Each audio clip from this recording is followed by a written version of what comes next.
Shalom brother sisters semuanya. Selamat datang di Hope Church. Semuanya apa kabar? Yang hari ini merasakan sukacita Tuhan boleh lambaikan tangannya. Haleluya.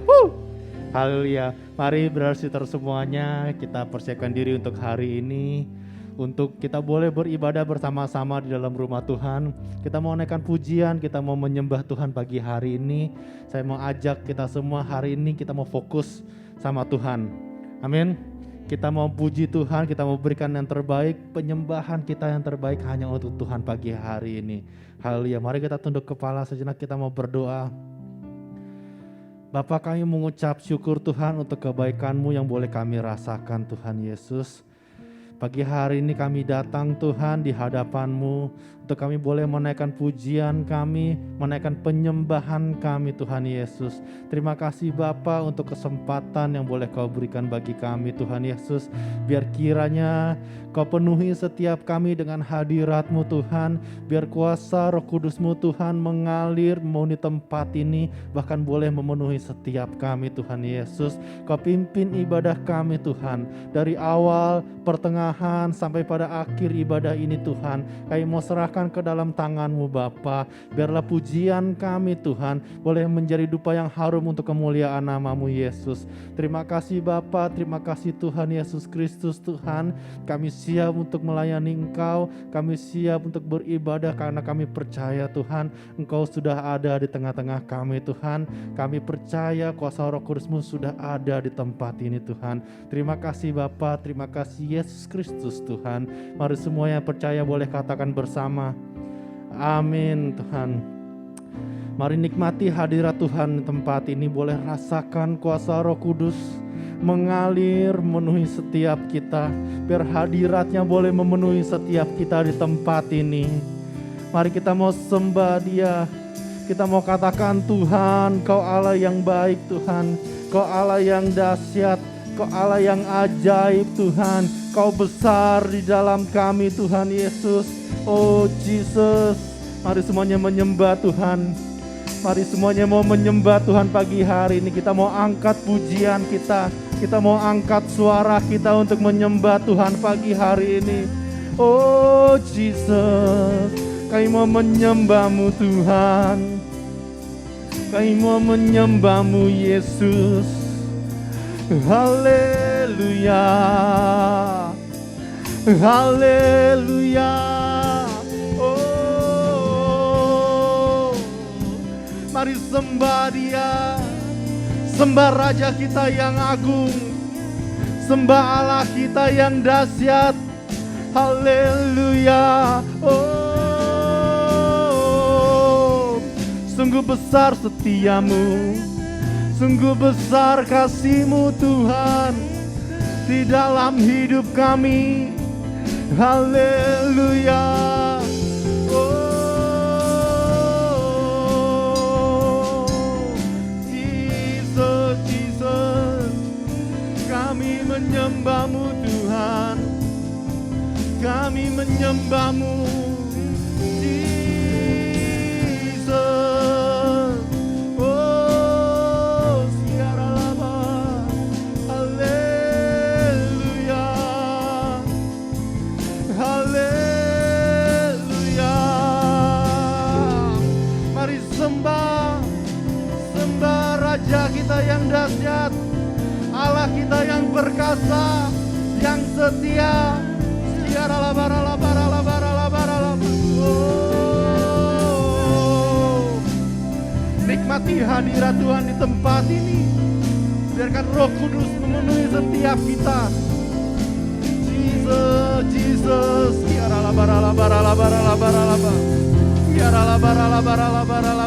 Oh, haleluya Tuhan.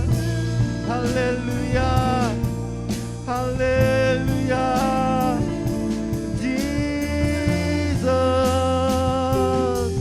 Ini kami datang di hadapan-Mu Tuhan untuk memuji menyembah Engkau Tuhan. Oh Jesus, Jesus. Haleluya. Haleluya. Oh.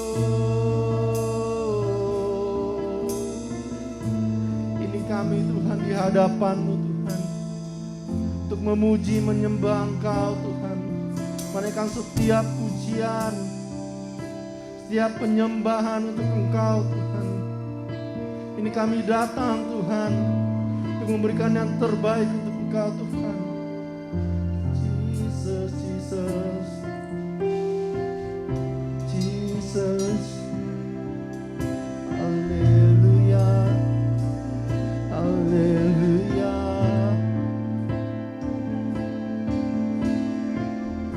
Mari katakan, Bapa, kami datang Tuhan.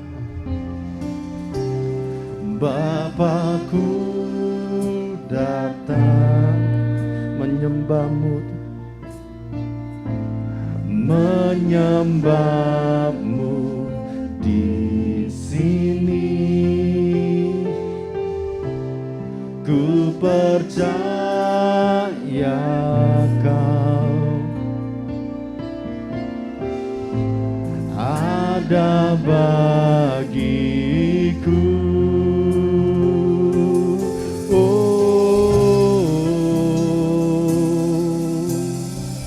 Mari saya undang brother sister kita semua boleh bangkit berdiri. Kita naikkan pujian dengan lebih sungguh. Mari dengan iman kita mau katakan, Bapakku datang Tuhan. Bapakku datang menyembah-Mu di sini. Sungguh kami percaya Tuhan. Ku percaya Kau selalu ada bagi setiap kami Tuhan. Oh, mari dengan iman kita katakan,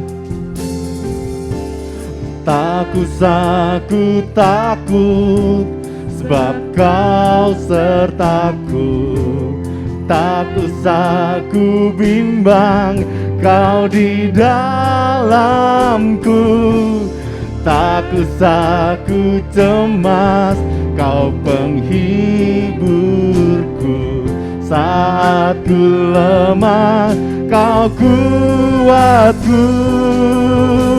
Oh, ku nyanyi haleluya,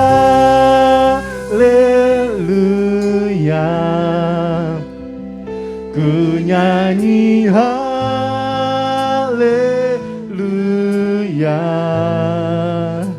Sungguh Kau hebat, ajaib perkasa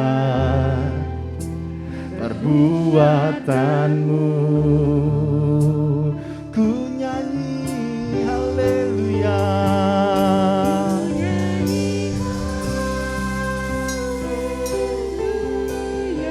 katakan haleluya.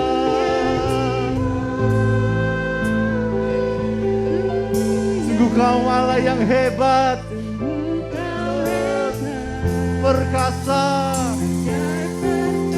Oh, di hidup kami Tuhan Jesus. Ku nyanyi haleluya,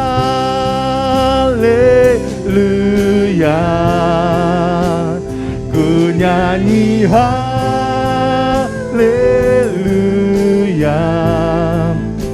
Sungguh Kau hebat, ajaib perkasa perbuatanmu Jesus. Haleluya, ku nyanyi haleluya,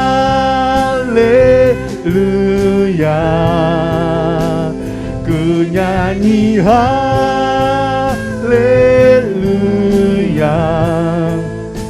Sungguh Kau hebat, ajaib perkasa perbuatanmu. Mari lebih sungguh kita mau katakan haleluya.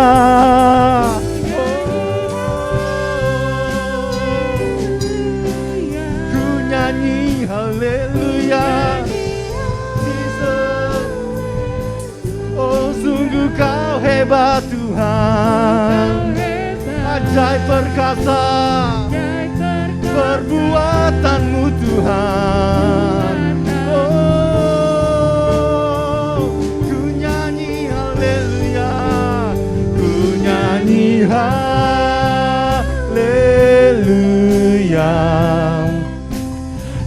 nyanyi haleluya.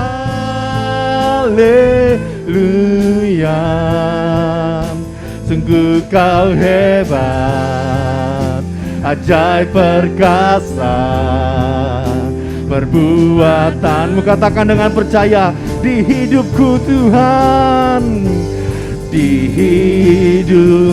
Mari semua menyembah Tuhan. Oh siara laba, oh siara laba, kara laba, laba. Kami menyembahmu Tuhan, kami menyembahmu. Haleluya.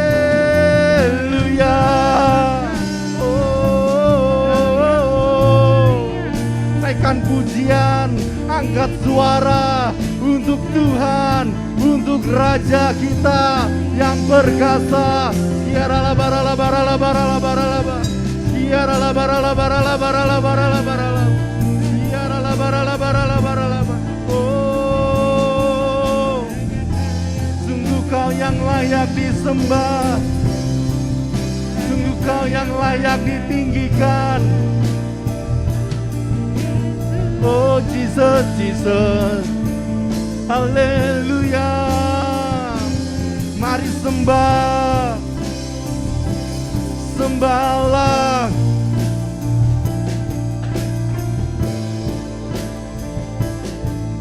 Jesus, Jesus, Jesus, Jesus, Jesus.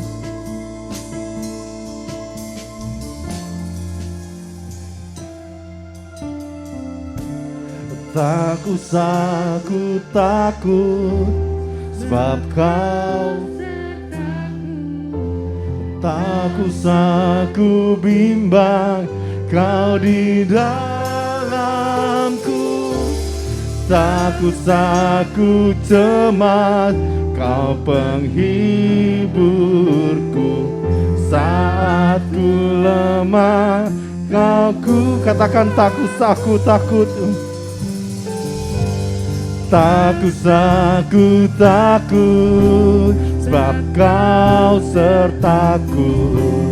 Tak usah ku, kau di dalam kami Tuhan. Oh, kami tak mau cemas, karena kau penghibur kami.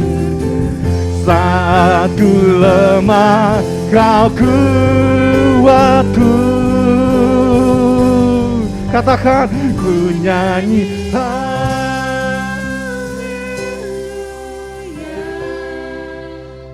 ku nyanyi haleluya. Sungguh kau hebat,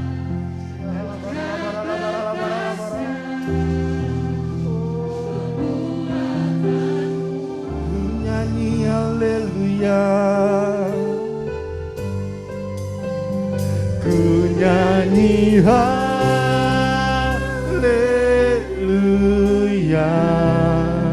Oh,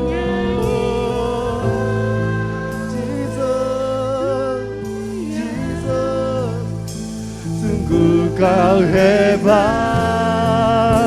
ajaib perkasa perbuatanmu. Oh Jesus, haleluya. Ku nyanyi haleluya, ku nyanyi haleluya. Sungguh kau hebat, perkasa perbuatanmu. Mari lebih sungguh katakan, ku nyanyi haleluya.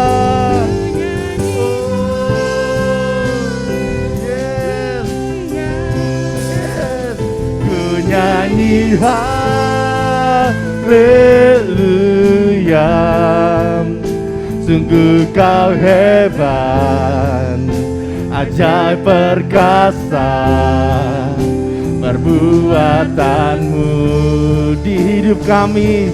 Oh, di hidupku, di hidupku. Mari berikan kemuliaan buat Tuhan kita. Tuhan yang perkasa, Tuhan yang hebat, Allah yang dahsyat. Haleluya, haleluya. Jesus, Jesus, haleluya. Sungguh Kau Allah yang dahsyat Tuhan. Kau Allah yang layak kami sembah, kami puji, yang layak kami tinggikan, kami muliakan Tuhan. Supaya Engkau selalu berjalan di depan kami. Ajar kami Tuhan untuk selalu taat dan setia. Karena kami tahu waktu kami taat dan setia, kami akan semakin menikmati kemuliaan-kemuliaan Tuhan. Engkau enggak pernah tinggalkan kami Tuhan. Kami yang kadang-kadang kurang setia. Tetapi hari ini kami diingatkan lagi. Kami mau terus berdoa, pimpin kami Tuhan, pimpin kami. Karena kami mau berjanji, kemanapun Kau pimpin kami mau ikut. Kemanapun Kau pimpin kami mau taat dan setia. Terima kasih Tuhan Yesus, terima kasih Bapa. Terima kasih untuk hadirat-Mu yang boleh kami rasakan, menjamah kami. Kami sungguh yakin dan percaya yang susah dihiburkan dalam nama Tuhan Yesus. Yang lemah dikuatkan dalam nama Tuhan Yesus. Bahkan yang sakit disembuhkan dalam nama Tuhan Yesus. Terima kasih Tuhan. Kami mau dengar isi hati Tuhan. Kau juga yang berkata-kata kepada kami semua. Hamba-Mu hanyalah alat. Biar Engkau yang bekerja sebebas-bebasnya. Mengajar kami, mendidik kami, menguatkan kami, meneguhkan kami. Sekali lagi Tuhan, urapi kami semua, buka hati kami, pikiran kami, supaya kami menangkap yang menjadi pesan-pesan-Mu. Untuk hamba-Mu, kuasai bibir lidahnya Tuhan. Terima kasih Tuhan, kami juga bersyukur untuk tim worship yang sudah membawa kami masuk dalam hadirat Tuhan. Berkati mereka, berkati Ricky dan seluruh teman-teman. Pakai hidup mereka makin dahsyat lagi. Terima kasih Bapa, kami bersyukur dan kami siap dengar isi hati Tuhan. Berkata-katalah kami siap untuk mendengar isi hati Tuhan. Saudara-saudara siap untuk mendengar isi hati Tuhan, sama-sama katakan. Amin. Amin, amin. Beri tepuk tangan buat Tuhan Yesus. Yes. Silakan duduk saudara. Shalom. Shalom. Shalom. Shalom. Boleh lambaikan tangan semuanya. Shalom. Yes. Senang banget boleh lihat saudara-saudara semuanya. Semua semangat? Semangat. Colek kanan kirinya, semangat. Kasih senyum yang terbaik. Buat saudara yang baru, mungkin belum tahu gitu ya. Berkali-kali saya ngomong, senyum itu tidak terlihat dari bibir saja ya. Senyum itu terlihat dari mata. Jadi walaupun pakai masker, senyum yang terbaik akan terpancar lewat mata. Jadi walaupun pakai masker jangan berasa, mana kelihatan. Percaya nggak senyum kita kelihatan walaupun pakai masker? Percaya? Oke, kalau nggak percaya kita senyum lagi sekali lagi. Senyum lagi kanan kiri. Kelihatan? Oh ya, belakangnya Petra ada yang baru juga ya. Selamat datang ya. Yuk kita buka Alkitab kita. Matius 6 ayat yang mulai ayat yang ke-25, ayat yang nggak asing lagi buat kita. Nggak tahu kenapa ya hari-hari ini saya tergerak untuk menyampaikan ini gitu ya. Mungkin ada hubungannya sama BBM yang naik gitu ya. Makanya nggak usah pakai BBM, pakai WA aja gitu kan. BBM udah lewat. Yang masih muda nggak nangkep. BBM apa sih? Udah lupa. Nah, ini ayat yang sudah nggak asing lagi buat kita, tapi saya mau ajak, seperti biasa, saya mau ajak kita melihat dari angle yang lebih luas, karena rahasianya luar biasa.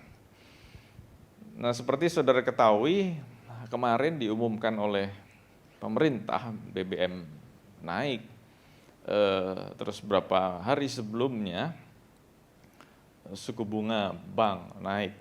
Tapi it's okay lah, hari ini kita mau lihat firman Tuhan lebih dalam lagi.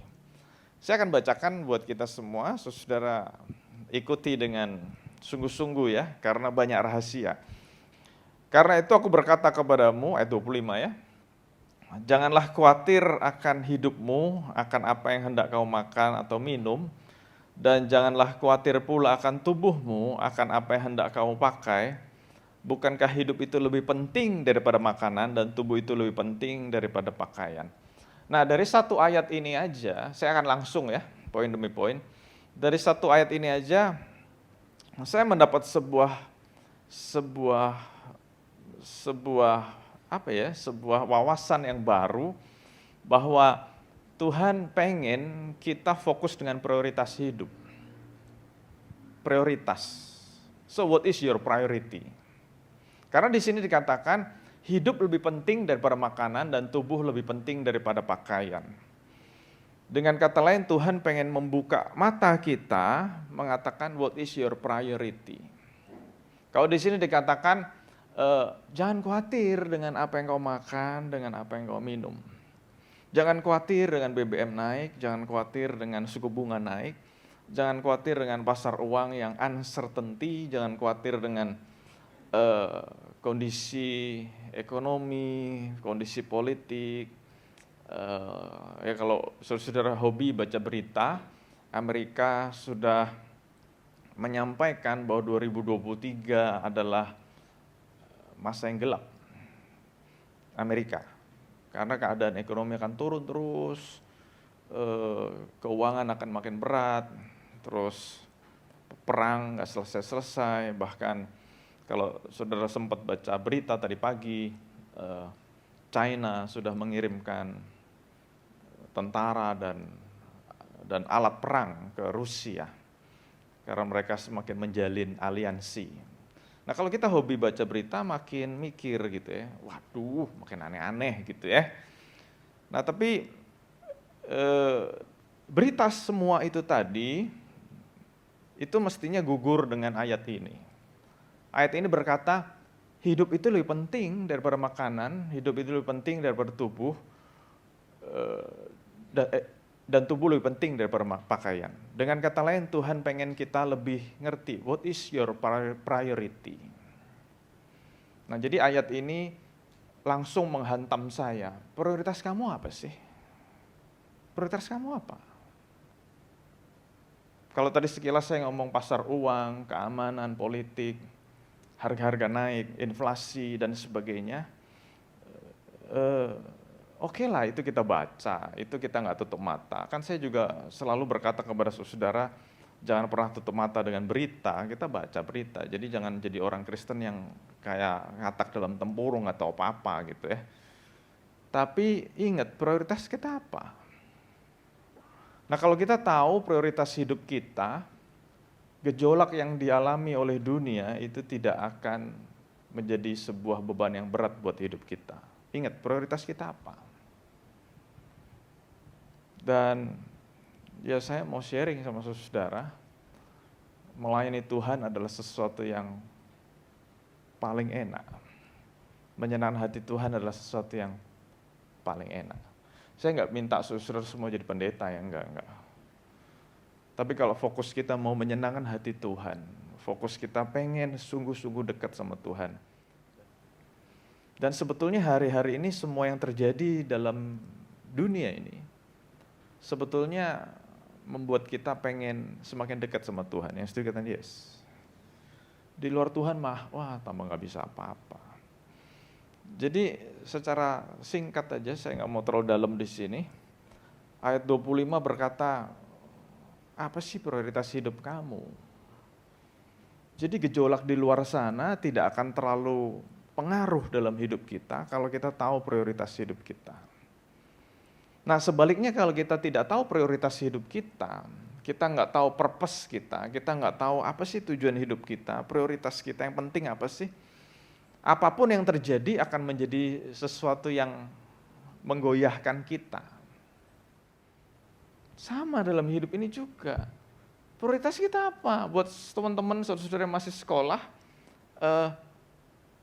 we have to know our priority. Sekolah ya sekolah lah. Jangan terdistract dengan macam-macam. Saudara yang kerja yang benar, jangan terdistract macam-macam. Pusing nanti. Ayat 26. Pandanglah burung-burung di langit yang tidak menabur dan tidak menuai dan tidak mengumpulkan bekal dalam lumbung, namun diberi makan oleh Bapamu yang di sorga. Bukankah kamu jauh melebihi burung-burung itu? Siapakah di antara kamu yang karena kekhawatirannya dapat menambahkan sehasta saja pada jalan hidupnya? Dan mengapa kamu khawatir akan pakaian? Perhatikanlah bunga bakung di ladang yang tumbuh tanpa bekerja dan tanpa memintal. Namun aku berkata kepadamu, Salomo dalam segala kemegahannya pun tidak berpakaian seindah salah satu dari bunga itu. Jadi jika demikian Allah mendandani rumput di ladang yang hari ini ada dan besok dibuang ke dalam api, tidakkah Ia akan terlebih lagi mendandani kamu, hai orang-orang yang kurang percaya? Nomor 1 tadi bicara prioritas. Nomor 2, saya mau kita lihat ayat 26 dan 30. Di situ dikatakan, bukankah kamu jauh lebih melebihi burung-burung itu? Terus ayat 30, tidakkah Ia akan terlebih lagi mendandani kamu, hai orang yang kurang percaya? Jadi poin kedua yang saya mau bagikan buat saudara-saudara, saya mau kasih judul, nomor 1 tadi apa? Nomor 1 apa? Priority. Nomor 2, we are precious. Kalau you are saya nggak ikut-ikut. We are precious. Kita berharga di mata Tuhan. Saya mau ajak kita keluar dulu deh dari poin-poin ini. Kita ngobrol gitu ya. Kenapa sih orang khawatir? Kenapa orang Kristen khawatir? Dan saya menemukan jawabannya, orang Kristen khawatir nomor 1 karena dia meragukan Tuhan. Meragukan Tuhannya. Kalau saudara-saudara meragukan Tuhan, ya ngapain jadi orang Kristen? Iya dong, ini pertanyaan telak aja. Ngapain saudara jadi orang Kristen? Nomor 2, saudara meragukan, Tuhan sayang gak ya sama aku ya? Jadi mungkin gini, Tuhan memang hebat, Tuhan dahsyat. Tapi pertanyaannya, Tuhan peduli gak ya sama aku? Aku penuh dengan dosa. Aku manusia yang lemah. Aku gak bisa apa-apa. Nah, nanti kita akan masuk topik berikutnya. Tapi nomor 2 saya mau ngomong dulu. Kita ini berharga loh di mata Tuhan. Dan Tuhan ngomong, kalau bunga aja dipelihara, kalau burung aja dipelihara, apalagi kita.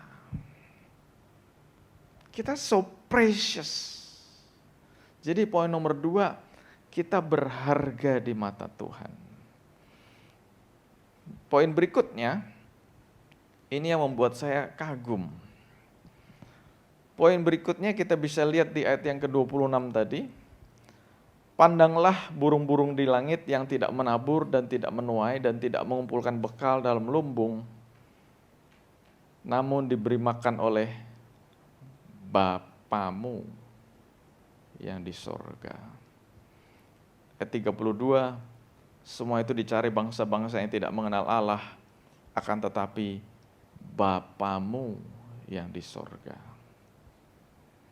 Nomor 1 bicara priority, nomor 2 bicara we are precious. Nomor 3, saya mau kita lebih detail lagi di poin yang ketiga. Bicara tentang identitas. Jati diri. Who you are. Saya kagum, makanya saya selalu mendorong saudara kalau baca Alkitab sungguh-sungguh. Karena banyak mutiara-mutiara tersembunyi yang kita bisa dapat kalau bacanya sungguh-sungguh. Nah, bicara tentang hal kekhawatiran, Tuhan memperkenalkan sosoknya, dirinya, dengan menggunakan kata Bapamu. Dan itu diulang, Bapamu. Dengan kata lain, Tuhan mau mengingatkan kepada kita, identitas kita. Siapa kita ini loh? Kan tadi saya ngomong, orang seringkali kenapa khawatir meragukan Tuhan? Kalau udah meragukan Tuhan, ngapain juga ikut Tuhan? Tapi yang nomor 2, orang sering meragukan gini, Tuhan peduli nggak ya sama saya? Dan nomor 3, ini yang seringkali dikerjain sama iblis. Iblis selalu ngomong, siapa kamu? Siapa kamu? Siapa kamu? Nah, sejak manusia diciptakan Tuhan, Tuhan selalu dealing dengan identitas. Tuhan menciptakan manusia dengan istilah selem demuth, segambar dan serupa. Tapi waktu manusia jatuh dalam dosa, identitasnya rusak. Identitasnya rusak. Dan berkali-kali Tuhan pengen mengembalikan identitas manusia. Sampai Tuhan berkata, jangan khawatir ya, Bapamu yang di sorga. Kalau ngomong Bapamu yang di sorga berarti kita ini siapa? Kita ini siapa? Anak. Nah sering loh orang lupa identitasnya. Dan sekali lagi saya garis bawahi, kerjaan iblis itu merusak identitas kita. Kenapa? Waktu identitas kita rusak, hancur hidup ini. Kita sering dengar people driven by vision, people driven by project. Tapi hari ini saya mau sharing sama saudara, people driven by identity. Kalau kita lupa identitas kita, hancur berantakan hidup. Contoh, saya ngomong sesuatu yang sederhana aja. Misalnya kita atlet, identitasnya apa? Atlet. Sebagai seorang atlet, kalau dia sadar identitasnya adalah atlet, dia rela tuh bangun pagi-pagi, latihan ringan dulu, jogging dulu, pemanasan dulu, stretching dulu. Baru nanti setelah itu sekitar masuk jam 8, jam 9, mulai. Kalau dia atlet badminton, dia latihan badminton. Sesi pagi 4 jam, selesai, makan siang, istirahat sebentar, sesi sore 4 jam lagi. Ya itu kan saudara bisa baca di berita, orang-orang hebat yang main badminton di Indonesia. Setelah itu makan malam, sebelum tidur, sesi malam lagi. Itu mereka lakukan. Kenapa? Karena mereka tahu identitasnya. Nah, saya juga pernah sharing sama saudara-saudara betapa saya kagum sama orang yang namanya Novak Djokovic. Novak Djokovic itu pemain tenis terkenal, tetapi setelah dia berhasil mengalahkan semua petenis di dunia, cuma ada 2 petenis yang dia nggak bisa kalahkan. Namanya Rafael Nadal dan Roger Federer. Wah dia sampai bingung, kenapa nih 2 orang ini nggak bisa gua kalahkan. Ganti pelatih, tetap kalah. Terus ganti lagi, tetap kalah. Sampai akhirnya satu waktu dia ketemu seorang ahli gizi. Ahli gizi ngomong santai aja, saya merhatiin kamu nggak bisa ngalahin 2 orang ini karena kamu terlalu lamban. Waduh, mungkin panas ya dia dibilang terlalu lamban. Gue udah latihan kayak gini, badan udah langsing kayak begini, masih dibilang terlalu lamban. Terus ahli gizi ini ngomong, kamu mau nggak bisa bergerak lebih gesit, lebih cepat? Oh ya mau dong, jangan makan karbohidrat lagi. Kalau kita ngomong karbohidrat ingetnya nasi, bakmi gitu ya. Tapi ternyata Novak Djokovic suka roti. Nah bener waktu dia menerapkan mengurangi karbohidrat sampai tinggal berapa persen, dia menjadi orang yang sangat lincah. Dan betul dia akhirnya bisa mengalahkan Rafael Nadal dan Roger Federer. Ini bicara apa sih? Karena dia sadar identitasnya, dia berani melepaskan yang dia nggak perlu. Apa yang dia nggak perlu? Makan roti. Kita perlu sadar identitas kita. Kalau kita ngerti identitas kita, kita tidak akan melakukan hal-hal yang akan mengganggu identitas kita. Contohnya lain, saudara-saudara, apa sih identitasnya? Oh, I'm an accountant, saya accounting. Bagus, kalau kamu sadar kamu accounting kerjanya apa? Ngitung dari pagi sampai malam, bahkan ngimpinya aja sampai angka. Kok bisa ngomong begitu? Loh, dulu kan saya akuntan, saya ngerti. Dari pagi saya malam ngitung terus. Bukan cuma dari pagi saya malam, setiap hari ngitung terus. Ngitung apa? Ngitung duit orang. Nah tapi kalau udah jadi accountant, sadar, ya memang panggilannya ngitung terus. Sampai pakai kalkulator tuh udah hebat banget. Nah sekarang identitas kita apa? Kalau tadi saya kasih contoh atlet, kalau saya kasih contoh accountant, ya itu kan konsekuensi. Apalagi kalau mau tutup buku, waduh, teman-teman ngajakin nongkrong yuk, teman-teman ngajakin ngafe yuk, teman-teman ngajakin nonton yuk, nggak bisa, kenapa? I am an accountant. Yang mengerti kata yes. Pertanyaannya sekarang banyak orang tidak tahu identitasnya. Contoh, saya mulai masuk nih, ini nggak nyindir siapapun, tapi kalau ada yang tersindir bertobatlah. Identitas kita orang Kristen. Salah satu bukti kita orang Kristen kalau hari Minggu Nah ini dimainin terus sama iblis dari dulu. Kita kehilangan identitas. Nah kalau kita lupa identitas kita sebagai orang Kristen, iya deh, hari Minggu, nggak apa-apa lah, minggu depan juga masih ada gereja. Berapa kali saya sering dengar kata-kata yang menyayat hati kayak gitu ya. Minggu depan juga masih ada gereja, tapi 2 tahun lalu kita belajar sebuah pelajaran berharga, di mana kita nggak bisa beribadah, di mana kita nggak bisa ke gereja.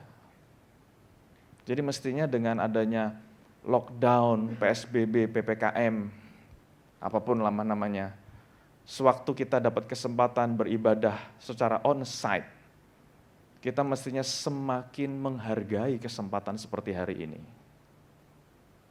Yang setuju kan? Yes. Bukan mikir, ntar juga ada lagi, ntar juga ada lagi. Itu saya baru ngomong kulit.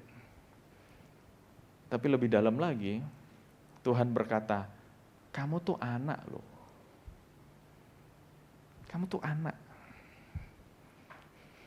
Kalau kamu anak, nggak perlu khawatir. Nah tadi saya ngomong, iblis itu hari-hari ini, bukan cuma hari-hari ini, sejak masa penciptaan, salah satu kerjaannya merusak identitas. Merusak identitas. Kenapa? Sebagai anak itu sebuah pengakuan yang tinggi loh. Waktu ada cerita 2 orang anak yang sulung dan bungsu. Yang bungsu melakukan kesalahan, dia jual hartanya, harta warisan dari orang tua, dia jual, dia berfoya-foya. Terus waktu dia bangkrut, nggak punya uang, terus dia bilang, enakan jadi hamba di rumah bapakku. Ini perkataan yang keren. Enakan jadi hamba di rumah bapakku. Jadi cita-citanya apa? Aku jadi hamba aja di rumah bapakku. Gak usah jadi anak, gak apa-apa. Tapi waktu dia pulang, bapaknya merangkul dia dan berkata, anakku sudah kembali. Ingat, anak. Dan berapa banyak saya ketemu hubungan orang tua dan anak rusak. Karena ternyata anaknya gak sadar kalau dia itu anak bapaknya. Saya ulang ya sekali lagi ini. Berapa banyak hubungan orang tua dan anak rusak. Berapa banyak saya dan Pastor Lina ketemu orang tua yang curhat, anaknya gini. Terus anaknya juga curhat kepada kita, papa, mama gini. Dan saya menemukan sebuah jawaban, sebuah kesimpulan. Kesimpulannya saya menemukan, anaknya lupa kalau dia anaknya bapaknya. Identitasnya rusak. Karena identitasnya rusak, hubungan orang tua dan anak rusak. Kita sebagai anak, Sekarang saya sebagai orang tua, punya 2 orang anak. Kalau anak sadar identitasnya, kalau orang tua sadar identitasnya, semuanya akan baik-baik saja. Yang mengerti kan, yes? Saya sadar identitas saya sebagai bapak, sebagai ayah, sebagai daddy. Dan sejak punya anak, saya jadi semakin ngerti Tuhan. Sebagai seorang ayah, pikirannya udah berubah. Kalau dulu masih single, pokoknya mau apa beli. Gadget baru beli, baju baru beli, sepatu baru beli, sepeda beli. Zaman dulu gitu. Tapi sudah mulai pacaran, beda mikirinnya pacarnya. Betul nggak yang lagi pacaran? Hah? Betul nggak? Enggak ya? Kagak ada yang pacaran di sini. Luar biasa. Ya sudahlah. Sudah punya pasangan hidup, sama. Lebih lagi. Apa-apa pasangannya. Sampai dulu, Pastor Lina pernah ngomong sama saya. Waktu udah menikah ya, waktu belum punya anak. Aku heran loh, kok sekarang apa-apa aku mikirinnya kamu ya. Dalam hati saya pikir, bagus, yes, gitu ya. Walaupun saya senyum-senyum aja, tapi dalam hati, bagus, mikirin gue terus. Gitu ya. Tapi setelah punya anak, ya dipikirin anak-anaknya. Anaknya, sekolahnya, makannya, pakaiannya, ngelesnya, semuanya anak. Nah, kan tadi saya ngomong, saya jadi semakin mengerti Tuhan. Tuhan berkata, Bapamu, aku nih Bapamu. Nah, sebagai anak, apa-apa Tuhan udah mikirin kita, Tuhan udah mikirin kita. Sebagai anak, terus kita khawatir. Orang tua kita rasanya gimana? Misalnya ya, disekolahin, pakaian dibeliin, makanan yang layak, yang decent. Bahkan kadang-kadang bukan cuma layak, kadang-kadang pengen makan apa kamu? Makan steak, makan rendang, makan abon, itu semua daging dalam bentuk yang berbeda-beda. Pokoknya ditawarin yang terbaik gitu kan ya. Bukan gini, nak hari ini makan bakso, besok makan soto, besok makan rendang, tapi semua dalam bentuk bakmi. Maksudnya Indomie rasa bakso, Indomie rasa rendang, Indomie rasa soto. Enggak begitu kan, sebagai orang tua yang baik, pengen memberikan yang terbaik. Tapi waktu sudah memberikan yang terbaik, tiba-tiba anak kita nanya, Papa, Mama gitu ya misalnya panggilnya gitu ya. Papa Mama bisa sekolahin aku sampai S1 enggak? Rasanya gimana ya orang tua kalau ditanyain kayak gitu? Waduh rasanya, lu gak tahu ya tiap hari lu gue berjuang mikirinnya lu. Kurang lebih kayak gitu ya. Jadi Tuhan udah memberikan segalanya buat kita, udah mikirin kita terus. Bahkan kitab Mazmur berkata nama kita di telapak tangan Tuhan loh. Terus kita khawatir lagi, betapa kita mengecewakan Tuhan luar biasa. Padahal Tuhan udah mikirin kita terus. Jadi, kenapa sih khawatir? Karena nomor 1, orang meragukan Tuhan. Nomor 2, orang merasa tidak layak. Nomor 3, identitasnya rusak. Terus ada yang ngomong, Pastor saya punya masalah begini. Nah buat saudara yang dekat sama saya pernah cerita. Saya juga pernah ngalamin. Pernah juga ngalamin gak punya duit, gak punya income, gak punya macam-macam. Tuhan kadang-kadang mendidik kita sebagai anak supaya kuat. Jadi Tuhan izinkan kita melewati satu masalah demi masalah yang lain. Tapi sama seperti orang tua yang mendidik anak-anaknya. Kadang-kadang anak-anaknya tanda kutip diizinkan untuk berjuang. Tapi orang tua yang baik tetap merhatiin. Kenapa? Kalau anaknya sampai nggak kuat, di saat itu juga orang tuanya pasti turun tangan. Tapi orang tua yang benar itu bukannya memanjakan. Anaknya pengen apa? Beli. Anaknya pengen apa? Beli. Anaknya pengen apa? Beli. Menjadi generasi memble gitu loh. Generasi yang cengeng. Tapi kan kita yang sebagai orang tua, sekali-kali perlu nih anak-anak facing the real world. Harus berjuang. Nah Tuhan izinkan, sebagai bapak yang baik Tuhan izinkan anaknya ngadapin masalah. Tapi nggak dibiarkan. Raja Daud berkata, walaupun aku berjalan dalam lembah kekelaman. Berarti walaupun Raja Daud mengalami perjumpaan pribadi dengan Tuhan sebagai gembala yang baik, tapi Raja Daud juga ngalamin berjalan dalam lembah kekelaman. Kalau saudara baca Matius 4 ayat 1, saudara catat deh. Setelah dibaptis, Tuhan Yesus dibawa oleh Roh Kudus ke padang gurun untuk dicobai. Ini kan sesuatu yang aneh. Yesus dibawa oleh Roh ke padang gurun untuk dicobai. Jadi jangan pernah berpikir, oh jadi orang Kristen, jadi anak Tuhan semuanya fine-fine aja. Siapa bilang? Tapi Tuhan izinkan sebagai anak kita dealing with problems. Tujuannya apa? Supaya jadi orang yang kuat. Supaya jadi dewasa. Enggak cengeng.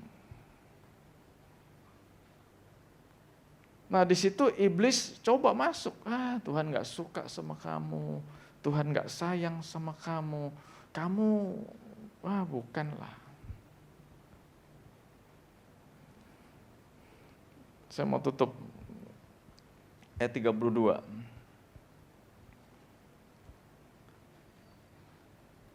Semua itu dicari bangsa-bangsa yang tidak mengenal Allah. Apa sih semua itu? Ya tadi, makanan, minuman, pakaian. Akan tetapi Bapamu yang di sorga tahu bahwa kamu memerlukan semuanya itu. Jadi menggunakan kata-kata Bapa lagi, terus digunakan kata-kata Bapamu yang di sorga tahu kamu memerlukan semuanya itu. Jadi bukan berarti Tuhan berkata, jangan khawatir ya, udahlah lupain aja itu semua, lupain. Berarti orang yang mikir makanan, orang yang mikir pakaian, orang yang mikir fashion, orang yang mikir minuman yang segar itu duniawi.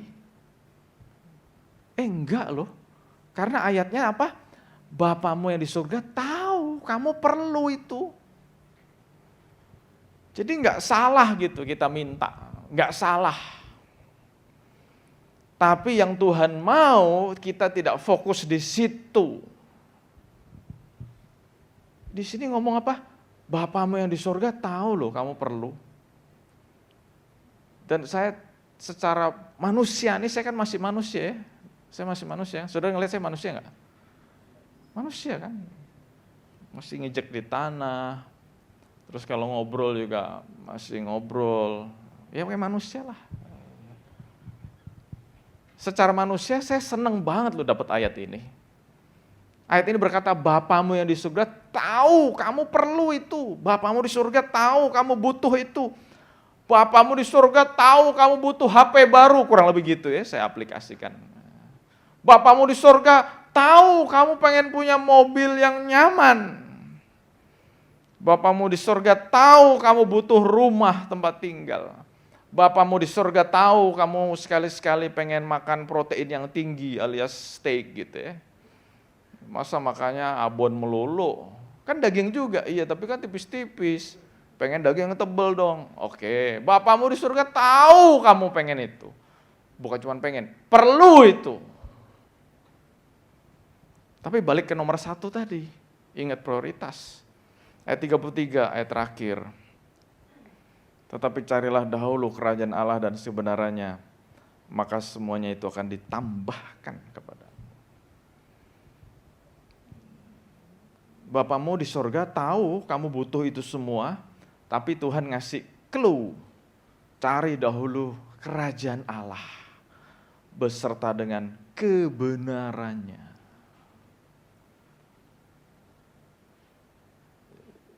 Ini kan ayat yang udah sering kita baca.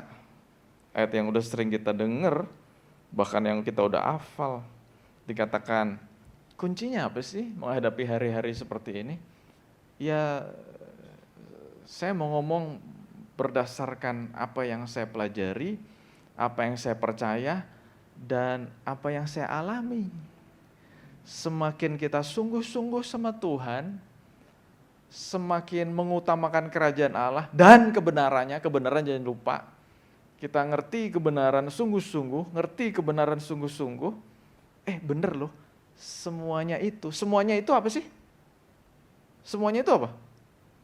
Semuanya itu kan ayat sebelumnya tadi, yang kita perlukan tadi itu loh. Nah kalau kita semakin sungguh-sungguh sama Tuhan, fokus kita udah berubah, aneh nih, ini sungguh aneh. Kenapa saya ngomong begini? Karena saya ngalamin, saya sering ngobrol sama Pastor Lina. Aneh nih, dulu, waduh, gak punya uang, pengen uang, butuh uang. Prioritasnya gak sadar, uang. Semakin mikirin uang, berasanya gak punya uang. Semakin mikirin uang, berasanya butuh uang. Tapi waktu pikirannya berubah, aku gimana ya menyenangkan hati Tuhan? Gimana ya jadi berkat? Gimana ya melakukan firman Tuhan? Gak sadar, serius loh. Saya gak bisa ngomong terus terang aja, tapi saya mau ngomong, gak sadar waktu ngelihat bank account, kok ternyata isinya lumayan ya. Isinya lumayan. Dulu waktu bank account isinya cuman berapa puluh ribu, serius loh saya pernah ngalamin, Rp1.000 lah, bukan puluh ribu dolar kali. Mikirnya uang. Tapi waktu Tuhan geser, kenapa? Udahlah, kamu jangan mikirin uang, kagak ada juga, ngapain dipikirin. Sekarang fokus pelayanan, fokus Tuhan, fokus menyenangkan hati Tuhan, fokus belajar kebenaran, mempraktekkan kebenaran. Beberapa tahun setelah lewat, aneh, ada sebuah keanehan terjadi. Ternyata kita bukan orang yang tidak punya uang. Saya nggak bisa ngomong lebih detail lagi, karena ntar dipikir pamer, show off, flexing, dan sebagainya. Tapi saya ngalamin, kita semakin sungguh sama Tuhan. Ingat, identitas kita ini anak. Identitas kita ini pelayan Tuhan. Sungguh sama Tuhan. Dan firman Tuhan ya dan amin. Semuanya akan ditambahkan. Semuanya itu unlimited loh. Semuanya unlimited. Semuanya akan ditambah. Saudara mau? Halo? Yes? Jadi jangan khawatir. Orang yang khawatir itu adalah orang yang kurang pinter. Saya tadi mau ngomong bodoh tapi gak sopan. Kurang pinter. Kenapa? Karena survei membuktikan 70-80% yang kita khawatirkan tidak pernah terjadi. Dan for your information saya tutup. Bahasa asli dari jangan kamu khawatir menggunakan kata merimnau. Merimnau ternyata terjemahan kata lainnya bukan cuma worry, tetapi anxious. Tetapi bukan cuma worry, bukan cuma anxious. Merimnau arti kata lainnya adalah overthinking. Banyak orang overthinking. Nanti kalau aku gini gimana? Nanti kalau gini gimana? Nanti kalau gini gimana? Sepanjang hari mikirin gini gimana? Tapi ternyata yang kita pikirin nggak pernah terjadi. Kasihan deh lu udah capek-capek mikir nggak terjadi. Ya, yuk. Bapak, kami sudah dengar isi hati Tuhan. Hari ini kami diingatkan untuk nggak lupa akan prioritas kami. Hari ini kami diingatkan untuk nggak lupa dengan identitas kami. Kami adalah anak Tuhan. Anak Tuhan yang sungguh bergantung sama Tuhan. Lewat pujian sejak awal kami diingatkan kami punya Tuhan yang besar, Tuhan yang dahsyat. Dan di lagu pujian sebelum masuk firman Tuhan kami juga sudah menaikkan komitmen kami. Kalau bukan Engkau yang pimpin, kami nggak berani Tuhan, kami nggak bisa. Dan kami diingatkan hari ini Tuhan, kami anak-Mu yang butuh Tuhan. Oleh karena itu kami hanya mau fokus sama Tuhan, melakukan kehendak-Mu. Dan Engkau berjanji Tuhan, semua itu, semua yang dibutuhkan oleh bangsa-bangsa, semua yang dibutuhkan oleh dunia, Tuhan sanggup memberikan kepada kami. Kami gak perlu khawatir, gak perlu takut, gak perlu overthinking. Karena kami punya Tuhan yang dahsyat, yang adalah Bapa kami. Hamba-Mu sungguh terbatas Tuhan, tetapi biarlah setiap anak-anak-Mu boleh mengalami firman ini, mengubahkan hidup kami. Kami mau pindahkan prioritas kami, bukan kepada sesuatu yang karnal, bukan sesuatu yang fana, bukan sesuatu yang duniawi, tetapi hanya kepada Tuhan dan kebenaran-kebenaran-Mu. Waktu Engkau memberkati kami berlimpah-limpah sekalipun, itu semua tidak akan menjadi distraction, tidak akan menjadi pengalihan, karena kami hanya mau fokus sama Tuhan. Kalau Engkau memberkati kami, Engkau melimpahi kami, supaya kami boleh jadi berkat lebih lagi buat banyak orang. Terima kasih Tuhan, Engkau berkati setiap anak-anak-Mu yang sudah melayani. Apapun yang kami persembahkan, pelayanan kami juga percaya boleh menjadi dupa yang harum di hadapan Tuhan, menyenangkan hati Tuhan. Untuk persembahan-persembahan yang kami kumpulkan secara online, Engkau juga memberkati Tuhan. Tangan-tangan yang memberi, Engkau memberkati berlimpah-limpah. Terima kasih Tuhan. Kami juga bersyukur untuk setiap anak-anak yang sudah hadir. Engkau memberkati Tuhan, Engkau memberkati setiap pribadi, Engkau memberkati setiap keluarga. Apapun yang kami kerjakan dibuat Tuhan berhasil dan beruntung. Terima kasih Tuhan, sekali lagi Tuhan, Engkau berkati setiap pribadi, Engkau berkati setiap keluarga. Tangan-tangan diberkati Tuhan, apapun yang kami kerjakan dibuat Tuhan berhasil dan beruntung. Kaki kami diberkati Tuhan, kemanapun kami melangkah, tangan Tuhan yang kuat yang memimpin, menjagai, menolong kami. Bahkan kami berdoa Tuhan, urapi kepala kami Tuhan, supaya apapun yang kami pikirkan hanya yang baik, yang benar, yang dari Tuhan. Urapi hati kami, apapun yang kami rasakan hanya yang baik, yang benar dari Tuhan. Terima kasih Bapa, terima kasih Bapa, dan prajurit-prajurit Tuhan yang gagah perkasa, terimalah berkat yang berlimpah-limpah dari Allah Bapa, kasih sayang anugerah dari Tuhan kita Yesus Kristus, dan persekutuan dengan Roh Kudus yang akan terus memimpin, menguatkan, meneguhkan kita bersama dan kita mulai saat sekarang ini, bahkan sampai selama-lamanya. Dan kita yang diberkati Tuhan sama-sama katakan amin. Terima Amin. kasih Yesus Tuhan. Berkati. Terima kasih Yesusku. Terima kasih Yesusku. Terima kasih Yesusku. Puji syukur hanya bagi Tuhanku. Terima kasih Yesusku. Terima kasih Yesusku. Puji syukur hanya bagi Tuhan. Katakan terima kasih. Terima kasih Yesus. Terima kasih Yesusku. Terima kasih Yesusku. Puji syukur.